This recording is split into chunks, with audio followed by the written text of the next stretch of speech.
Oke, assalamualaikum warahmatullahi wabarakatuh. Selamat pagi, selamat siang, selamat sore, selamat malam. Tergantung kalian nontonnya itu pas siang, pagi, sore atau malam ya. Nah, untuk pertemuan kali ini kita akan membahas tentang efek media massa, agenda setting, framing, dan wawancara. Dimana sebelumnya kita kan udah 2 pertemuan itu presentasi ya. Nah, untuk kali ini kita akan balik ke materi. Kita coba masuk ke materi agenda setting terlebih dahulu. Jadi agenda setting menurut McCombs dan Shaw adalah mass media have the ability to transfer the salience of items on their news agendas to public agenda. Jadi media massa itu memiliki, kalau menurut McCombs and Shaw ya, dia memiliki kekuatan untuk mentransfer sesuatu yang dianggap penting menjadi sebuah agenda pemberitaan atau publik agenda. Jadi media itu dianggap memiliki kekuatan untuk untuk menyalurkan, untuk membentuk pemikiran masyarakat. Mana sih informasi yang dianggap agenda yang penting, yang perlu diketahui oleh masyarakat itu sendiri. Nah, media massa mempunyai kemampuan untuk membuat masyarakat menilai sesuatu yang penting berdasarkan apa yang disampaikan media. Dengan kata lain, we judge as important what the media judge important. Jadi, sesuatu yang kita anggap penting itu biasanya adalah bentukan dari media. Nah, jadi di sinilah peran media dalam membentuk pemikiran kita, cara pandang kita terhadap realitas sosial yang kemudian itu tuh kita anggap penting. Nah, hal itu bisa kita anggap penting itu ya dikarenakan media itu selalu memberitakannya. Ketika media tidak memberitakannya, hal itu kita anggap tidak penting ya. Nah, apa yang disampaikan media pada akhirnya kan dianggap sebagai sesuatu yang penting dan patut untuk dipikirkan oleh masyarakat luas. Terutama ketika sekarang media online itu berbondong-bondong memberitakan satu topik, dan itu pemberitaannya nggak cuma sekali aja tapi berangsur-angsur. Nah, disitulah kemudian media itu berusaha agar kita itu sebagai masyarakat menganggap isu tersebut itu sangat penting. Misalnya tentang vaksin itu kemarin di pemberitaan itu kan diberikan secara terus menerus, entah itu media Kompas, media Republika, dan lain sebagainya. Nah, dimana ketika media-media tersebut terus memberitakannya, maka hal itu akan membuat masyarakat berpikir bahwasanya vaksin itu penting. Oke. Atau persoalan bansos, dimana bansos itu pemberitaannya juga tidak hanya sekali tapi berhari-hari, bahkan sehari aja bisa sampai ratusan berita, bahkan ribuan berita yang dimuat di seluruh media kalau kita kemudian akumulasikan. Nah, disitulah kemudian kita akan menganggap sebuah informasi menjadi sesuatu yang penting. Nah, dan ini terkait dengan agenda setting media. Agenda setting media ini pada akhirnya juga merujuk pada suatu realitas sosial, merujuk pada suatu kondisi sosial yang dimana hal itu menurut para pekerja media atau menurut instansi persnya itu sendiri, itu ini menurut mereka masyarakat harus tahu. Nah, disitulah agenda setting media berperan. Oke, media bukan mempengaruhi pikiran masyarakat dengan memberitahu apa yang mereka pikirkan dan apa saja ide atau nilai yang mereka miliki. Jadi media itu tidak hanya mempengaruhi pikiran masyarakat ya, tidak hanya memberitahu, tapi media itu juga memberitahu hal dan isu yang harus dipikirkan. Jadi tidak hanya memberitahu tentang bukan hanya media itu tidak hanya mempengaruhi pikiran kita saja, ya kan? Jadi media itu kan kalau memberitakan sesuatu, mengangkat isu, itu kan berusaha mempengaruhi pikiran kita. Tergantung sudut pandang yang diambil juga. Nanti kita akan bahas di bagian framingnya. Tapi media itu juga memberitahu bahwasanya ini yang harus kita pikirkan.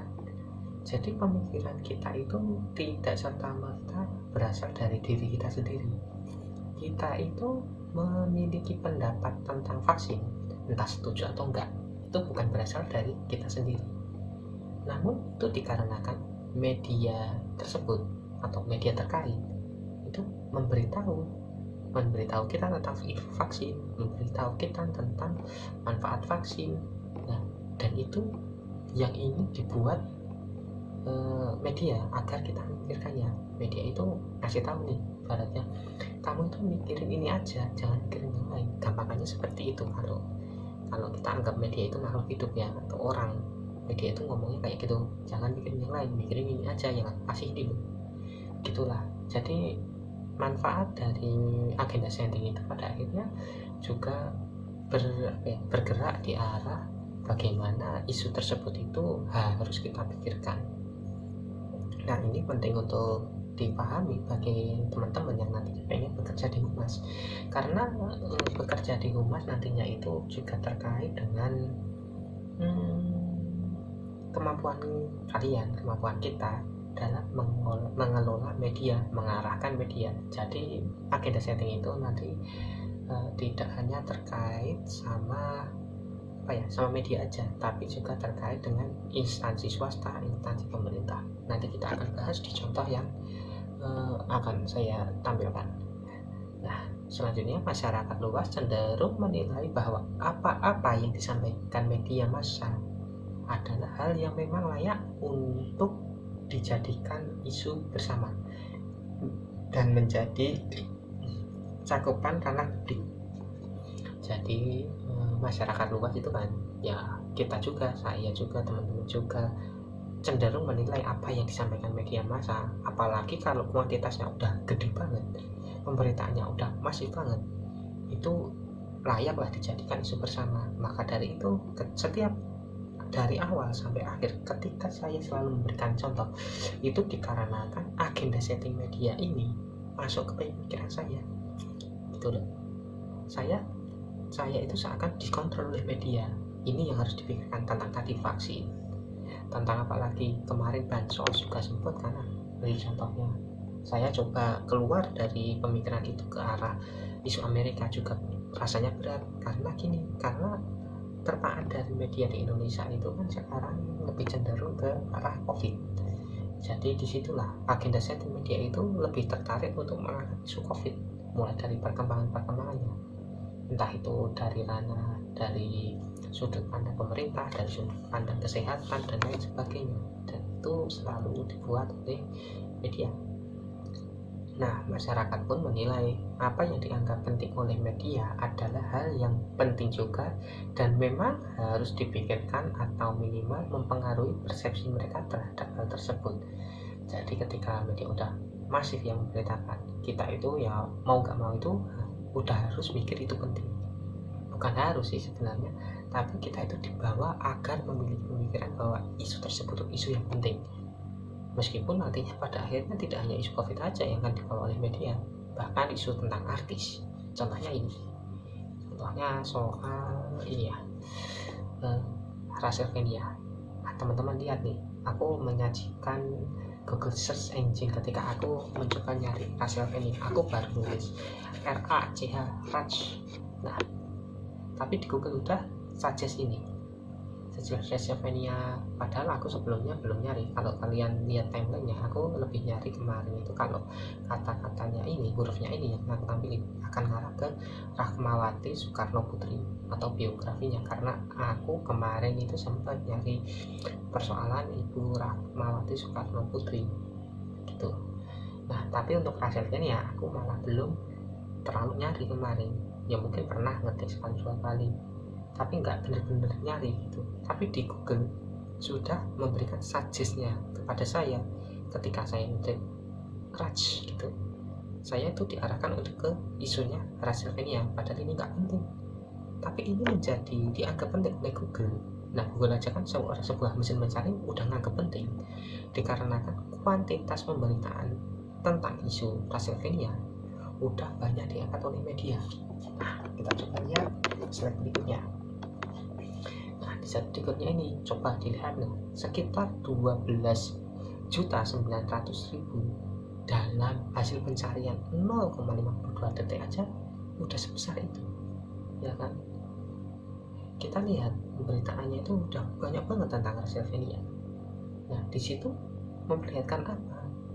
Memperlihatkan bahwa kasusnya Wrestlemania ini itu tuh wajib publik atau khalayak anggap sebuah isu yang penting gitu.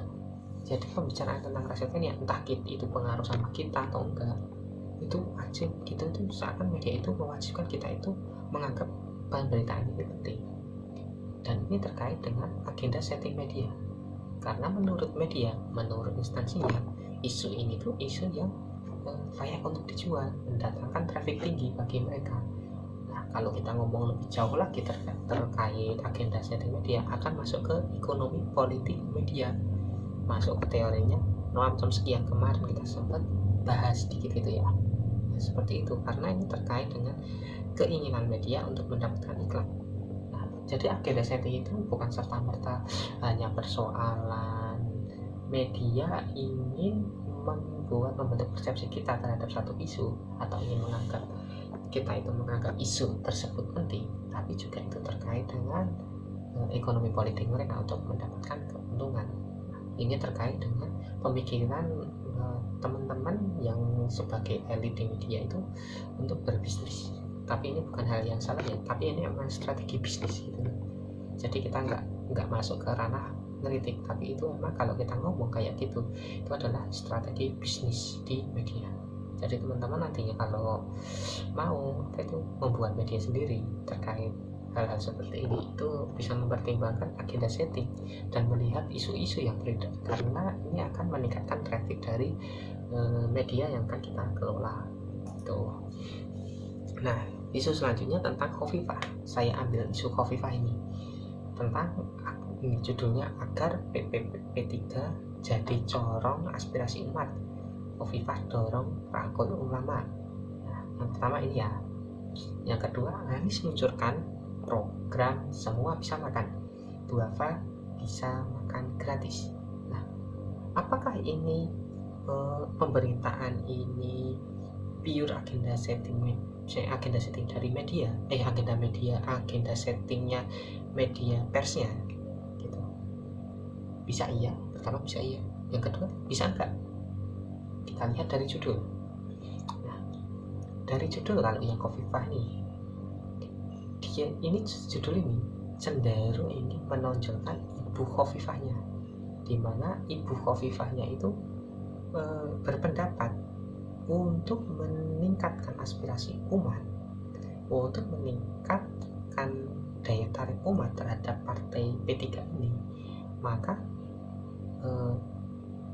ulama itu memiliki peran yang penting gitu. Jadi Khofifah ini kemudian ditonjolkan ketika kita melihat salah satu tokoh atau salah satu orang yang memiliki kepentingan politik ditonjolkan, kita bisa mencurigai ini ada nih agenda setting dari pemerintahnya dalam mengelola media. Nah, ini yang tak sebutin tadi di awal, bahwasanya kita sebagai anak komunikasi ya, yang nantinya bekerja bisa jadi humas, tidak hanya di media pers ya, tapi bisa jadi humas, kemudian bisa jadi kayak saya agensi politik seperti ini. Nah, pengetahuan tentang agenda setting semacam ini itu penting. Nah, untuk apa? Untuk meningkatkan atau menaikkan citra klien kita itu, atau pemimpin kita, atau pemerintahan yang kita naungi. Nah, termasuk Anies meluncurkan program semua bisa makan. Lanjutannya Duafa bisa makan gratis. Nah, ini tentu diinisiasi dari programnya Anies, dan tentunya ini terkait dengan agenda settingnya pemerintah agar Anies bisa meningkat elektabilitasnya. Karena apa?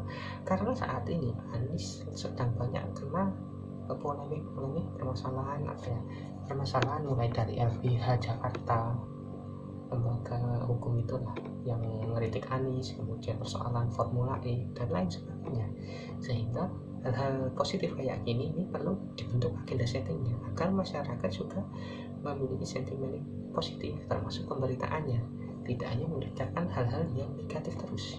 gitu. Jadi strategi semacam ini, pembentukan agenda setting untuk meningkatkan sentimen positif semacam ini penting dilakukan untuk mengcounter adanya sentimen negatif yang dibangun oleh media-media lain gitu.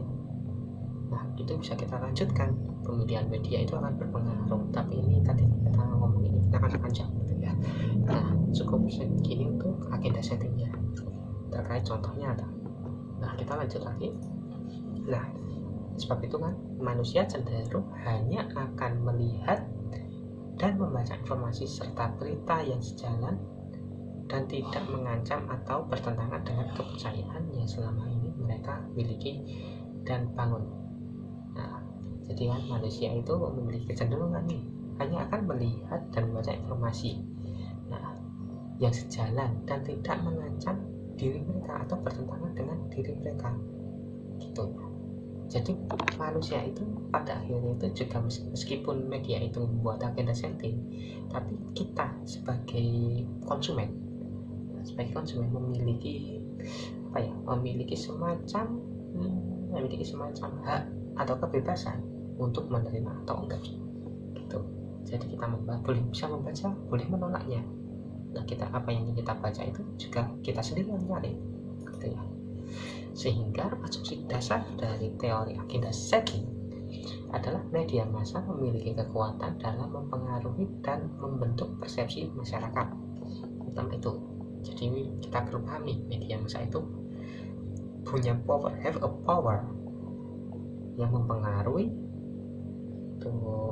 yang mempengaruhi dan bentuk construct perception of society ya.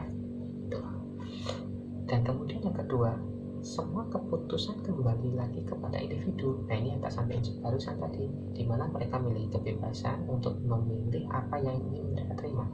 Jadi ketika kita melakukan penelitian atau memandang media melalui teori ini, melihat media, baca media melalui teori ini, kita perlu paham dua hal ini. Pertama, media itu punya kekuatan untuk mempengaruhi persepsi masyarakat ya. Tapi kedua, kita nggak boleh lupa bahwasanya individunya sendiri yang jadi konsumen itu punya kebebasan loh untuk memilih apa yang mereka terima. Jadi kita bisa melihat dari aspek komunikatornya, pesannya, dan juga komunikatnya langsung gitu. Nah, kata kunci dalam mempelajari agenda setting ini ada 3. Yang pertama, agenda media, di mana pengukuran kriteria berdasarkan posisi dan panjang story atau informasi yang disampaikan. Jadi panjangnya informasi, maksudnya itu kriteria panjangnya story, panjangnya informasi yang disampaikan itu maksudnya dalam durasi waktu itu akan mempengaruhi kekuatan medianya. Semakin lama pemberitaan itu ditayangkan, maka semakin kuat efek yang ditimbulkan gitu. Intinya itu agenda media. Agenda publik sekarang, isu publik yang penting dan pengukurannya berdasarkan pada survei opini publik. Nah, ini biasanya kita temukan kalau sekarang ini melalui Twitter, hal-hal yang viral, hal-hal yang trending. Nah, itu adalah agenda publik yang terbangun atas asumsi publik gitu. Kayak kemarin Mbak Imong itu ya, contohnya Mbak Imong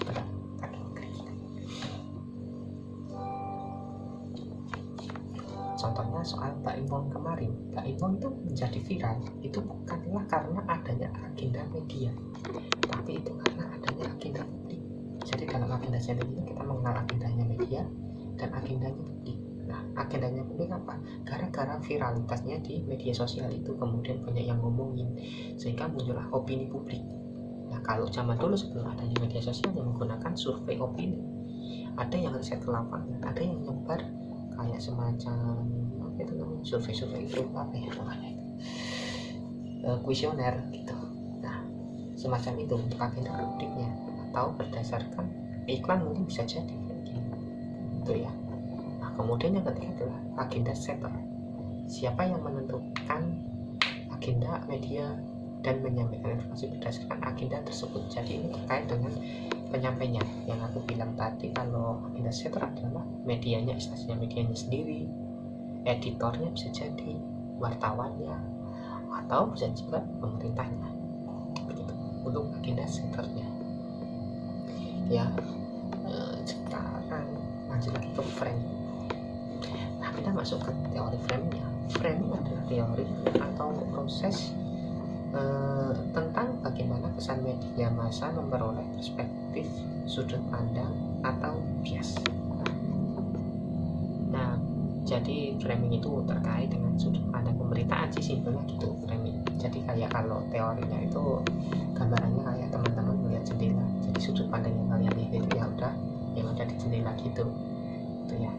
Teori framing sering kali dikaitkan dengan teori agenda setting. Jadi biasanya itu orang-orang mengaitkan teori framing dan agenda setting karena ini terkait dengan isi pemberitaan keduanya ini ya. Media memusatkan perhatian pada peristiwa tertentu dan kemudian menempatkannya ke dalam sebuah bidang makna. Jadi udah ketika pemberitaan udah di frame, udah ada batasannya.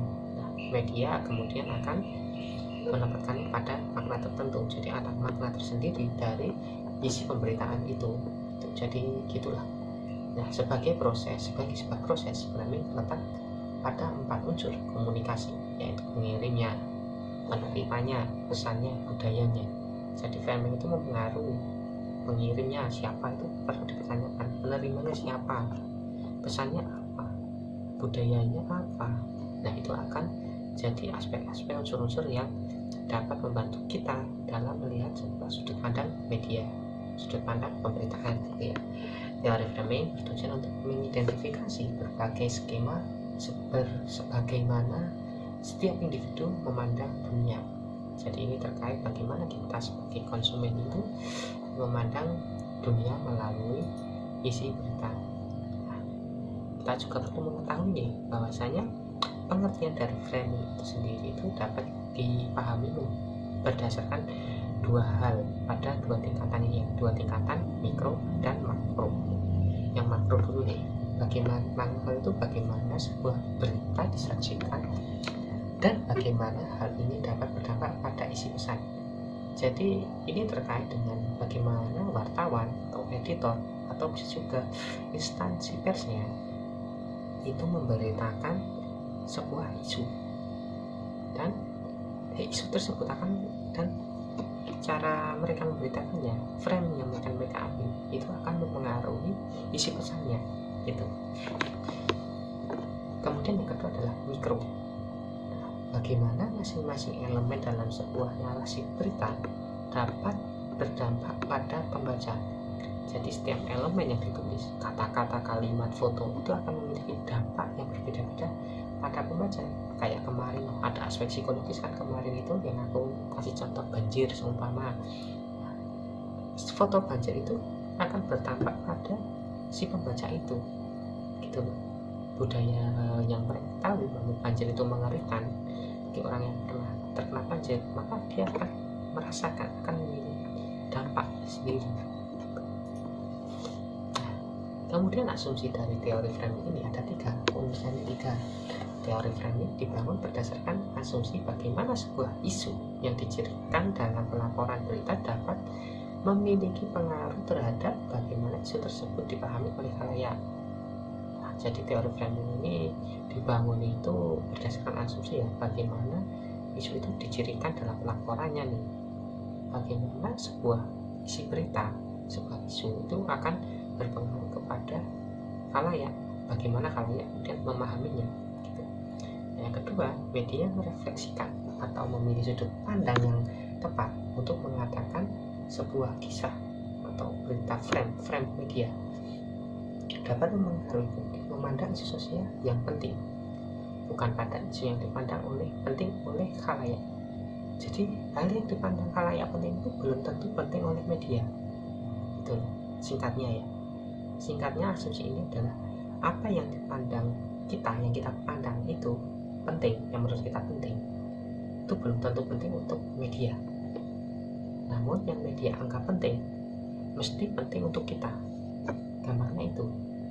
Nah, itu terkait dengan framing. Kalau balik lagi ke soal baik tadi, itu beda lagi persoalannya. Itu karena adanya budaya viralitas. Budaya viralitas itu akan membantu isu yang khalayak anggap penting itu juga akan mulai dianggap penting oleh media. Jadi itulah keunggulan adanya media sosial ya. Kemudian yang ketiga adalah frame merujuk pada cara media dan menjaga pintu gerbang atau gatekeeper media. Gatekeeper media itu kayak editornya lah gampangnya, editornya atau pimretnya, mengatur dan menyajikan berbagai peristiwa serta isu-isu terkait yang mereka liput. Jadi framing cara pandangnya media itu juga akan mempengaruhi framingnya pemberitaan, isi pemberitaannya. Jadi kepentingannya media itu yang nantinya akan mempengaruhi dari frame-nya. Nah, ini kita masuk ke proses frame.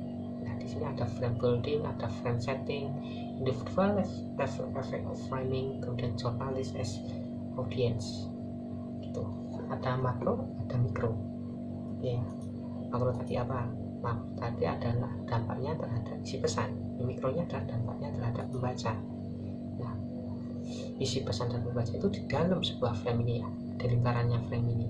Nah, di luarnya ada kotak-kotak nih, media frame, audience frame, attribute, attitudes, cognitive effect, journalist, interest, groups, other elites. Jadi seakan-akan itu frame media itu mengelilingi kita sebagai pembaca, termasuk itu isi pesannya itu dikelilingi oleh frame.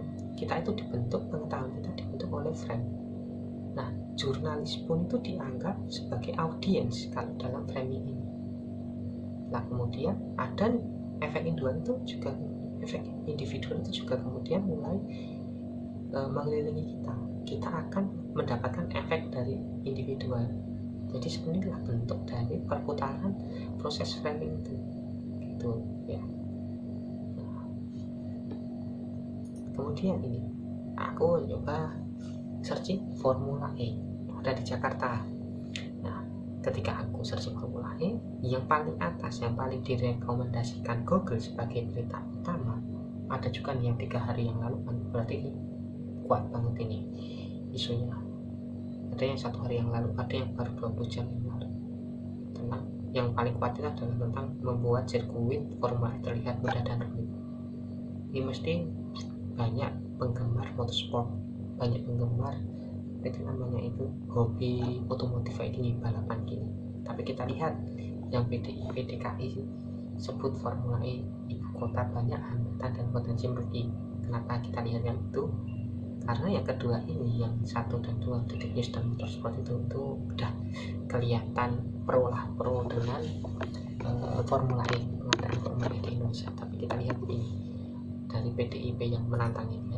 Nah, di sini ketika saya masuk ke pemberitaan dari PDIP tadi, langsung nih disuguhkan satu kalimat yang dia di-bold, kemudian diperbesar lagi, ditekankan. Anggota DPRD DKI Jakarta fraksi PDIP Gilbert Simanjuntak menilai bahwa gelaran Formula E di ibu kota terkesan dipaksa dengan banyaknya hambatan yang ada. Framing yang mau dibawa apa? Tentang Formula E. Kita tahu Formula itu adalah olahraga balap, gitu ya. Indonesia mau mengadakan olahraga balap, dan ini banyak pertentangan. Nah, ini kan sering kasih contoh kan pertentangan ini, dan polemik ya. Di Anies itu yang banyak penentang. Tapi ini anggota DPRD DKI itu melihat bahwasanya gelaran Formula E di ibu kota ini terkesan dipaksakan. Nah, framing yang dibawa itu apa? Dari kalimat pertama aja udah kelihatan bahwasanya isu ini itu ada sebuah pertentangan politik ya, pertentangan politik di mana ada pihak-pihak yang ingin menjatuhkan Anies terkait dengan mengambil isu Formula E. Media ini yang kita ambil tadi itu adalah media Vogran. Itu apa itu namanya? Berusaha juga kelihatan memiliki kepentingan untuk menjatuhkan Anies juga, sehingga media ini kelihatan dari framing pemberitaannya aja itu kelihatan ingin nyerang Anies. Wow, keren. Tapi kini kita akan lihat lebih dalam, apakah ini agenda settingnya media atau agenda settingnya pemerintah, terutama fraksi PDIP-nya. gitu ya, atau malah keduanya, vokal itu kita nggak tahu. Nah, ketika saya coba telusuri lebih dalam tentang wow keren itu, wow keren adalah portal berita yang ditujukan untuk hiburan, ingat ya, hiburan, dan dilengkapi dengan foto serta video, mulai dari gosip selebriti Indonesia dan mancanegara, film-film Hollywood, musik anak muda, hingga berita olahraga dan berita unik. Nah, berita tadi apakah ada uniknya? Tentu enggak gitu. Apakah itu berupa hiburan? Tentu bukan, ya kan? Ini benar-benar pure politik, sedangkan Wokeren itu tidak mengarah ke politik sebenarnya. Nah, kita lihat di sini dari hal ini memiliki kemungkinan bahwasanya Wokeren itu kalau teman-teman mau tahu itu masuk dalam 50 besar Alexa Indonesia, sehingga media ini tuh patut dipertimbangkan karena pembacanya banyak, sehingga ini ada kepentingan dari pihak DPRD-nya ketika memilih media ini untuk memberitakan isu tersebut, karena pembacanya banyak gitu loh, agar pembacanya itu terpengaruh oleh framing yang dibawakan. Framingnya apa? Framingnya adalah pelaksanaan Formula E itu tuh seakan itu adalah bentuk pelanggaran, harus ditiadakan karena ini terkait dengan ini terkesan dipaksakan, banyak hambatan gitu loh, sehingga banyak orang yang kemudian menentang, dan ini terkait dengan perpolitikan, perlawanan terhadap Anies. Kita bisa tarik isunya ke situ. Kemudian kalau kita kaitkan ke media, bisa aja karena brokernya ini menerima orderan naskah kayak gini, memberitakan ini lah, bukan orderan naskah ya, tapi memberitakan terkait hal ini. Kalau kita melihat dari sisi agenda setting media, jadi yang membuat agenda medianya ini, broker ini memiliki kayak semacam semacam keberpihakan, tidak berpihak kepada Anies. Nah, semacam media ini adalah media yang kontra terhadap Anies, kemungkinan seperti itu ya. Jadi bentuk frame itu bisa ngarah kemana-mana, sudut pandang yang diambil apa terkait dengan Formula E, dan budayanya apa, kondisi sosialnya apa, itu akan mempengaruhi dari bentuk frame-nya. Kepentingannya juga termasuk ya, kayak begitu. Nah, kemudian kita sekarang masuk ke bagian wacana. Nah, wacana ini cukup berat, tapi sebenarnya wacana ini enak kalau kita diskusinya secara langsung, karena banyak hal-hal yang dijelaskan itu lebih enak didiskusikan. Kita akan bahas tentang wacana dulu. Wacana itu terkait dengan analisis kita terhadap bahasa omongan. Jadi ketika kita melakukan analisis wacana, kita itu tidak hanya memperhatikan omongan dari A sampai Z atau omongan dalam satu kalimat atau satu paragraf. Kita itu harus memiliki kepekaan terhadap satu kata gitu. Setiap kata itu memiliki levelnya sendiri, memiliki efeknya sendiri gitu ya. Jadi kalau dalam kalimat ini bahasa bukan hanya sekedar menjadi alat komunikasi. Bahasa itu tidak hanya sekedar kita lihat sebagai alat komunikasi aja, namun juga digunakan sebagai instrumen untuk melakukan sesuatu atau sarana menerapkan strategi kekuasaan. Jadi orang yang ingin berkuasa itu tuh perlu memiliki bahasa yang kuat, entah itu bahasa non-verbal, bahasa verbal, bahasa yang disampaikan melalui media sosial, itu semua terkait dengan wacana. Bahasa digunakan untuk berbagai fungsi yang konsekuensinya bisa sangat beragam. Jadi setiap omongan dalam bahasa itu memiliki konsekuensinya masing-masing, dan konsekuensinya itu beragam ya. Misal aku bilang itu, jangan pergi ke sana, jangan main gitu. Nah, kata jangan main aja yang tersusun dari dua kalimat, jangan dan main, itu bagi anak-anak mungkin kalau konteksnya udah sore-sore, kita ibu lagi capek, ini yang ngomong ibu lagi capek, itu bisa mengarah ke emosi, ibunya emosi padahal yang ngomongnya biasa aja, tapi juga bisa mengarah ke kekhawatiran. Itu bisa larangan, bisa kekhawatiran. Seperti itu bahasa, tergantung dari konteksnya, tergantung dari interpretasi kita. Jadi nanti akan ada sebuah tingkatan-tingkatan analisisnya dalam melakukan analisis wacana itu sendiri. Oke ya. Nah, ketiga, kemampuan memahami fungsi bahasa membuat seseorang lebih jeli dalam memperhitungkan konsekuensi sehingga mampu meningkatkan efektivitas komunikasi. Jadi ketika kita belajar wacana itu kita tidak hanya mempelajari teorinya saja untuk berkuliah, tapi ini akan berpengaruh juga dalam kehidupan kita sehari-hari. Kita bisa lebih peka dalam memahami kata per kata lawan bicara kita, atau kata per kata dari pemberitaan yang kita konsumsi, media sosial yang kita konsumsi, sehingga kita bisa menjadi lebih kritis. Oleh sebab itu biasanya wacana ini akan mengarah pada perspektif kritis, karena ini adalah menguji kemampuan kita dalam memahami bahasa. Kepentingannya apa, kita lebih peka gitu ya. Nah, penggunaan bahasa cenderung tidak transparan. Kita tahu bahasa itu cenderung transparan, artinya banyak wacana tidak langsung mengungkapkan maksud dari pembicara atau penulis, syarat dengan retorika, memanipulasi, dan penyesatan. Kan bahasa itu kadang itu digunakan untuk menyesatkan, digunakan untuk membohongi, mempengaruhi, dan lain sebagainya. Nah, itu terkait dengan hal di mana bahasa itu dianggap tidak transparan gitu.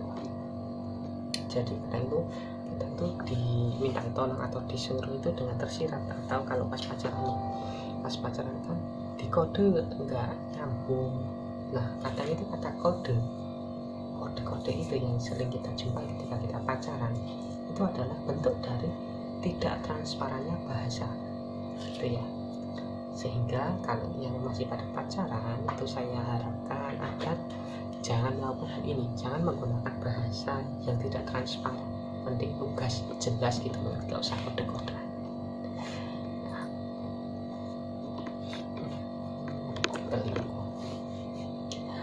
melalui penggunaan bahasa, orang dengan mudah mengenal seseorang atau suatu kelompok berasal dari pihak mana. Nah, bahasa itu perlu kita pahami juga nih, bahasanya memiliki kepentingan ya. Kelihatan nih kita ketika ajak-ajakan ngomong sama orang, berdiskusi sama orang, tahu orang itu yang kita ajak ngomong itu di pihak mana, identitasnya seperti apa ketika dia udah mulai ngomong, atau ideologinya seperti apa. Itu kelihatan dari penggunaan bahasanya, sifat, ideologi, dan lain sebagainya itu kelihatan dari penggunaan bahasa. Nah, oleh sebab itu ketika kita mulai peka terhadap menggunakan wacana, mulai sigap dalam melakukan analisis wacana, hal-hal semacam ini bisa kita lakukan gitu. Hal tersebut dapat dilakukan melalui analisis wacana. Nah, kalau menurut Michel Foucault, wacana itu sebuah elemen taktis yang beroperasi dalam relasi kekuasaan, dan antara wacana dengan kekuasaan memiliki hubungan timbal balik.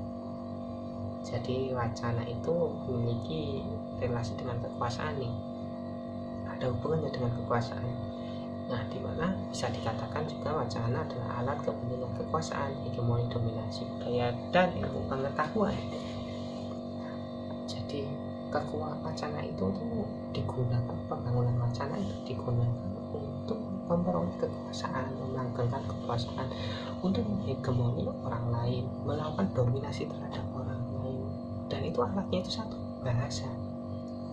Bahkan ketika saya memberikan ilmu pengetahuan ini, memberikan materi ini adalah bagian dari pembangunan sebuah wacana. Wacana terhadap apa? Wacana terhadap materi yang saya sampaikan, terkait agenda setting, terkait apa tadi itu, framing, terkait wacana itu sendiri gitu ya.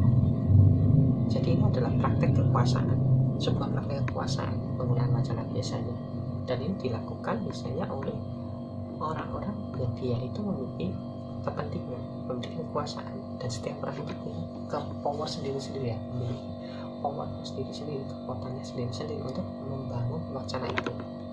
Dan itu kalau kita telusur lebih jauh, ini akan terkait dengan identitas orang yang menyampaikan informasi itu gitu.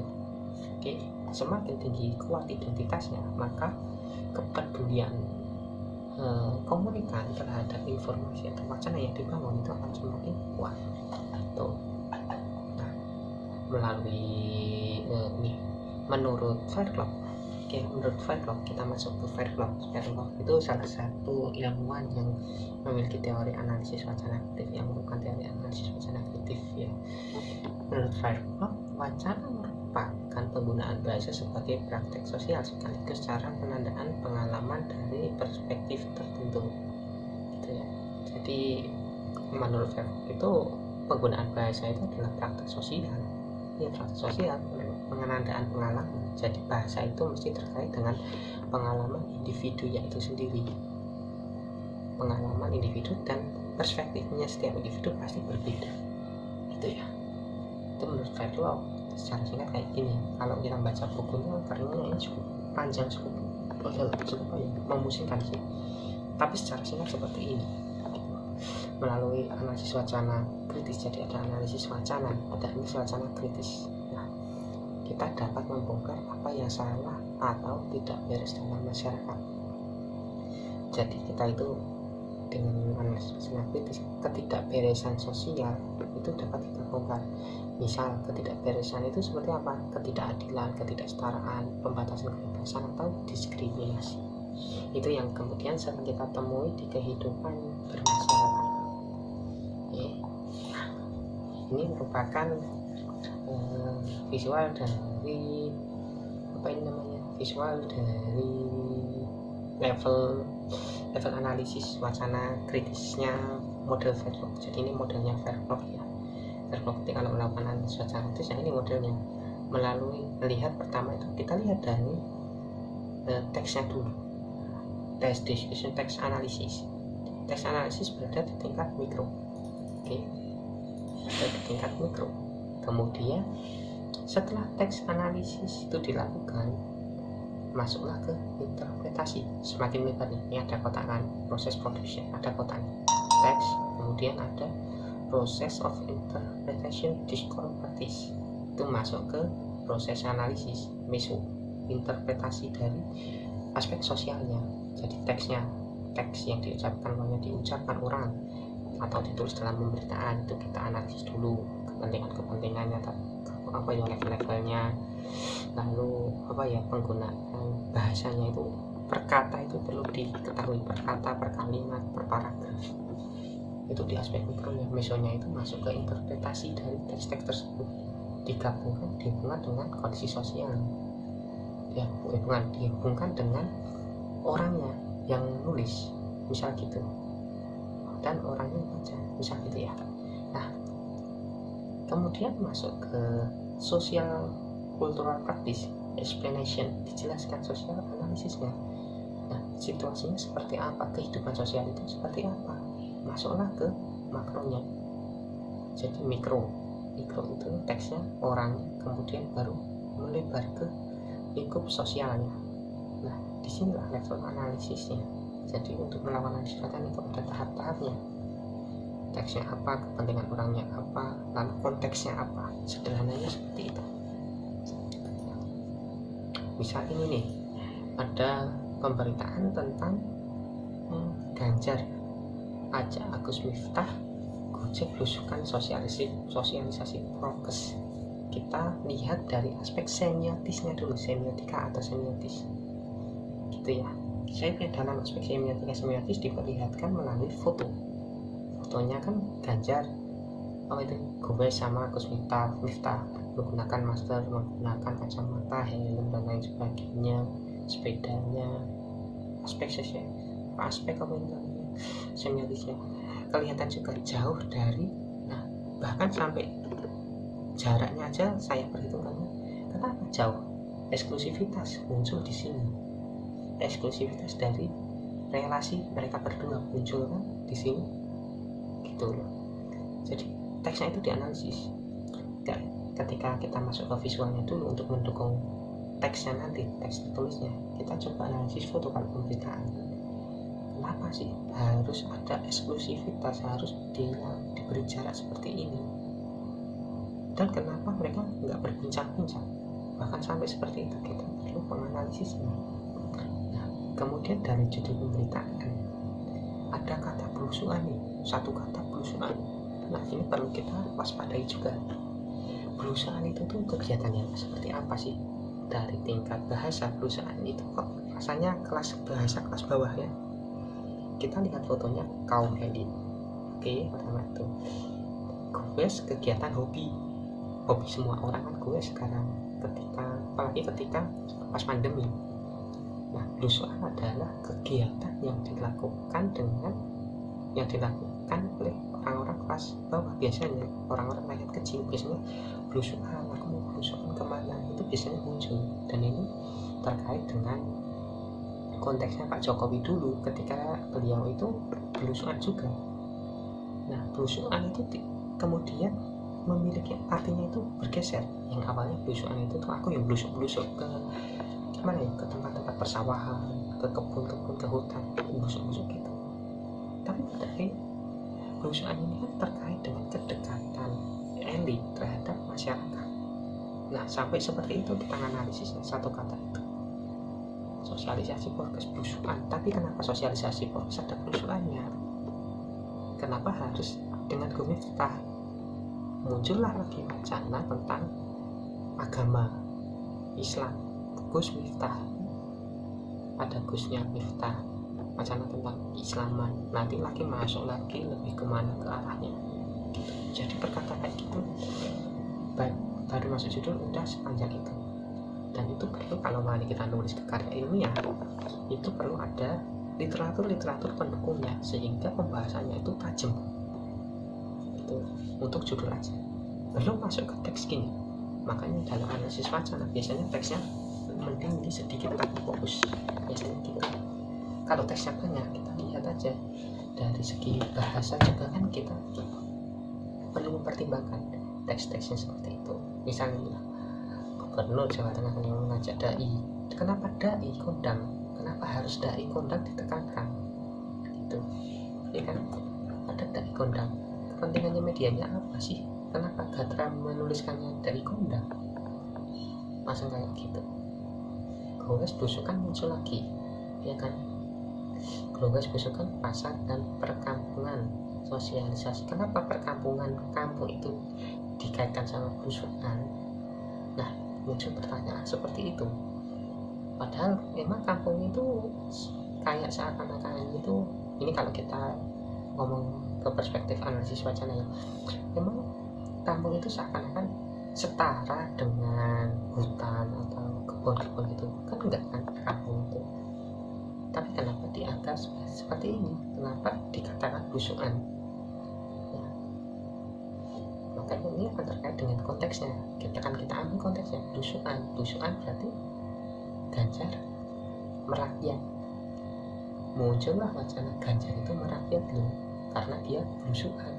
Kenapa enggak goes langsung ke pasar dan perkampungan? Kenapa goes kok belusukan? Gitu kan? Sosialisasi protokol. Dai berambut gondrong, kenapa disebut dai lagi? Kenapa enggak Gus Miftah aja? Apakah ini seakan ada penekanan wacana keislaman gitu loh, untuk menarik apa? Untuk kepentingan apa? Kita masuk ke konteks sosialnya, sosial kulturalnya, untuk aspek kayak aspek apa itu namanya itu, aspek agamanya, di mana Indonesia itu kuat loh mayoritas agama Islam. Masuk lagi ke kepentingan Ganjar sekarang, mau nyapres, narik apa itu namanya, narik fokusnya orang-orang Islam. Bisa seperti itu, bahwasanya Ganjar itu punya kedekatan dengan dai. Dia itu tuh nggak anti dai, dia itu tuh temennya dai, dia itu temennya adalah seorang Gus. Nah, misalnya kayak gitu, sampai kayak gitu tuh contohnya. Masuk lagi ya, saat masuk ke pasar dan terus Ganjar dan Gus Miftah selalu berhenti untuk mengingatkan masyarakat, selalu berhenti. Nah, selalu berhenti itu apakah itu kan seakan-akan kita dibawa untuk berimajinasi, tiap ketemu masyarakat dia akan berhenti, tiap ketemu masyarakat akan berhenti, padahal judulnya goes gitu kan. Masuk goes dikit-dikit berhenti. Nah seperti itu, kita akan dibawa seperti itu. Wacana yang muncul apa? Tidak selalu berhenti. Berarti kepedulian mas sama Ganjar memiliki kepedulian terhadap masyarakat. Tiap ketemu mesti langsung diingetin, tiap ketemu mesti langsung diingetin. Kapan sampainya kan kalau kita logika, kapan sampainya dia kan di rumah begitu. Nah terutama ketika mulai muncul kalimat langsung itu tadi kan, penulisan-penulisan ini berasal dari reporternya. Jadi itu adalah wacana yang dibangun oleh reporter, masuk wacana yang dibangun oleh Ganjar sendiri. Pakai terus maskernya nggih ya, ianya itu kan dari itu ya, dari mana itu, dari reporternya. Otomatis keinginannya apa? Keinginan reporternya ketika menaruh ini wacana yang muncul satu kata ini aja, itu agar seluruh umat di Indonesia itu langsung paham gitu ya. Berarti biar pesan yang disampaikan Ganjar itu langsung ditangkap. Nah ditangkap oleh seluruh masyarakat Indonesia. Ada juga lah tetangga dan saudara diingatkan. Itu kan dari bahasa Jawa ke Indonesia. Padahal bahasa Jawa tonggone dulure dikandani. Kenapa menggunakan bahasa ngoko? Nah kan sampai ke tataran bahasa. Di bahasa Jawa ada ngoko, ada bahasa ngoko, apalagi ya? Bahasa ngoko, bahasa ngoko, ngoko luku, ngoko alus, kromo luku, kromo alus. Ada 4 level nih yang aku tahu. Mungkin ada level-level di atasnya lagi yang kromo ini banget gitulah, yang kayak keraton-keraton itu. Tapi kita nggak ngomongin itu, kita ngomongin tataran yang paling mudah aja, yang bermasyarakat. Ketika Pak Ganjar ngomongnya pakai bahasa kromo luku, tatarannya paling bawah, berarti wacana yang muncul apa? Ganjar itu pengen dirinya itu dilihat sebagai seorang elit yang merakyat, peduli terhadap rakyatnya gitu. Oke, lebih apa ya, melebihi Pak Jokowi. Setahu kalau Pak Jokowi itu enggak pakai bahasanya begini, tapi bahasa Indonesia, lebih cenderung bahasa Indonesia nya kalau Pak Jokowi. Tapi kalau Pak Ganjar itu ngomongnya itu Pak, kalau kita lihat di medsosnya juga gitu ya, ayo eling lan ngelingke, selalu tertib protokol kesehatan, jangan berkerumun. Kenapa tiba-tiba balik ke bahasa Indonesia? Nah, kan hal-hal kayak gini perlu kita peka, perlu kita peka. Terutama nih ketika Gus Miftah juga mulai ngomong manut kali gubernur, kenapa pakai bahasanya lebih tinggi daripada Ganjar? Ada kali ke orang karo, kenapa kali gubernur? Nah, kayak gitu contohnya gitu ya. Itu contoh untuk menganalisis. Kalau dipanjangin bisa panjang, satu berita itu bisa satu artikel, kalau teman-teman satu jurnal bisa, itu satu pemberitaan aja kita. Jadi itu tadi adalah penjelasan tentang apa ini namanya, tentang analisis wacana kritisnya. Jadi seperti itu ya, dan ini bisa teman-teman praktekkan. Untuk penjelasan lebih rincinya mungkin lain kali kalau ada waktu kita bisa bahas lebih kuat lagi. Jadi itu adalah sebuah pengantar dari analisis wacana kritis. Kemudian tadi ada framing dan juga ada agenda setting, di mana ketika teori itu digunakan untuk dapat digunakan untuk meneliti pemberitaan di media massa ataupun media online. Khusus untuk analisis wacana kritis tidak hanya di media aja, di media online aja, tapi bisa untuk media sosial, pembicaraan kita ketika kita ngobrol direkam, nah dan lain sebagainya. Jadi penggunaan wacana kritis itu beragam ya, lebih kompleks lagi digunakannya. Bisa di setiap apa itu namanya, setiap bentuk komunikasi. Nah penelitiannya pun juga cukup beragam, karena yang kita teliti kalau wacana kritis itu adalah penggunaan bahasanya. Jadi kalau selama ada bahasa berbentuk verbal atau teks kayak gini, itu bisa kita lakukan analisis wacana gratis gitu ya untuk reporter gitu. Oke. Nah kemudian sebelum saya akhiri ini, saya melakukan tugas sebagai salah satu syarat resensi juga.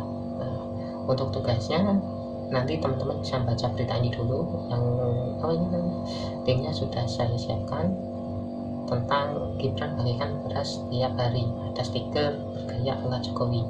Kalian baca dulu beritanya, dipahami dulu satu pemberitaan ini, kemudian lakukan analisis pemberitaan, tentu menurut pandangan kalian ya gitu. Jadi setiap orang nanti sendiri-sendirilah, atau kalian bisa diskusi dulu, terserah.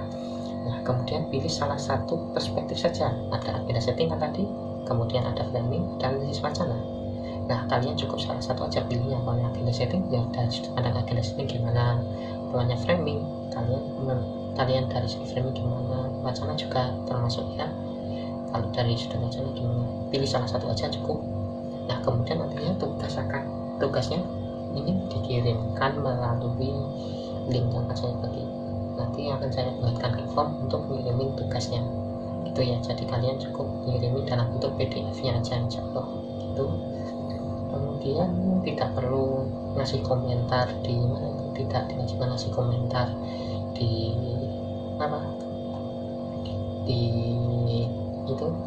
di OL ataupun di ya pokoknya di OL gitulah gitu ya, tidak perlu ngasih komentar. Nah jadi teman-teman bisa langsung ngerjakan ini.